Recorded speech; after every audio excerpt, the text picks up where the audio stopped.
क्यों श्री कृष्ण को सबसे शक्तिशाली माना जाता है? भारत की संस्कृति और धर्म में भगवान श्री कृष्ण का जन्म अद्वितीय है।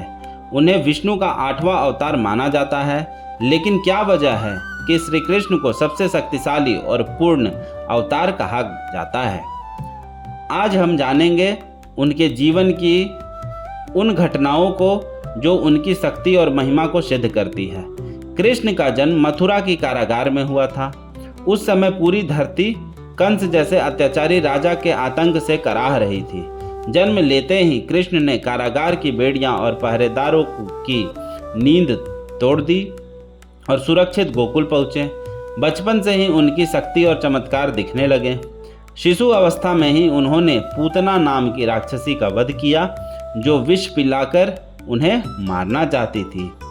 फिर तृणावर्त जैसे दानव को हवा में उठाकर परास्त किया। यमुना में रहने वाले कालीय नाग को भी वश में कर दिया और उसकी फुफकार से डरते ब्रजवासियों को मुक्त कराया। इतने छोटे बालक का ऐसे असुरों को हराना यह दिखाता है कि कृष्ण सिर्फ इंसान नहीं, दिव्य शक्ति थे। कृष्ण की शक्ति का सबसे अद्भुत प्रमाण है गोवर्धन लीला। जब इंद्रदेव ने गोकुल वासियों पर लगातार बारिश कर दी, तब छोटे से बालक कृष्ण ने अपनी छोटी उंगली पर पूरा गोवर्धन पर्वत उठा लिया। 7 दिन और 7 रात तक पर्वत उठाकर उन्होंने ब्रजवासियों को सुरक्षित रखा।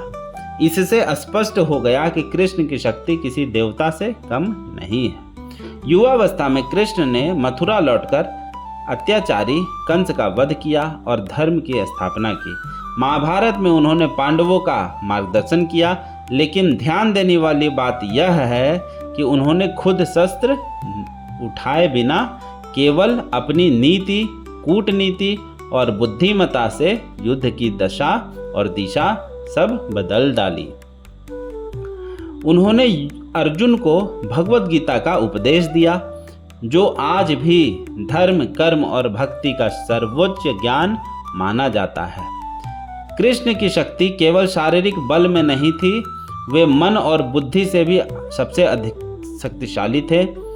उन्होंने अपने समय में धर्म और अधर्म का अंतर स्पष्ट किया, भक्ति और प्रेम का संदेश दिया और यह सिद्ध कर दिया कि सच्ची शक्ति वही है जो लोक कल्याण में उपयोग हो। इसलिए भगवान कृष्ण को सर्वशक्तिमान, योगेश्वर और पूर्ण पुरुषोत्तम कहा जाता है। उनके जीवन की हर घटना हमें यही सिखाती है कि शक्ति का सही उपयोग सदैव धर्म की रक्षा और जन कल्याण के लिए होना चाहिए। तो दोस्तों, आपके अनुसार श्री कृष्ण की कौन सी लीला सबसे शक्तिशाली थी? पूतना वध, गोवर्धन पर्वत उठाना या भगवत गीता का उपदेश? हमें कमेंट में आप जरूर बताइए। जय श्री कृष्ण।